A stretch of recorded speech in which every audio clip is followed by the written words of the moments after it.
This is coming from defensenews.com.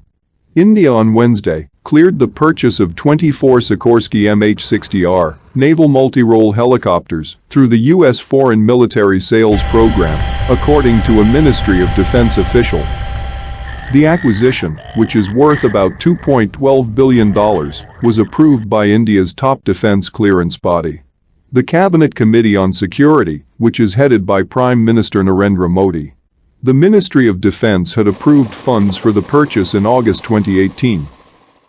The clearance comes ahead of a two-day visit to India by U.S. President Donald Trump beginning February 24. The Ministry of Defense official said a formal government-to-government contract for the MH-60R helicopters will be signed once cost negotiations are finalized. No timeline has been set, but delivery will take place 3 years after the contract is inked. A previous attempt to buy naval multi-role helos failed when the Ministry of Defense cancelled the planned purchase of 16 S-70B Seahawks from Sikorsky, a Lockheed Martin subsidiary, in June 2017, following expiry of the $1 billion price tag offer.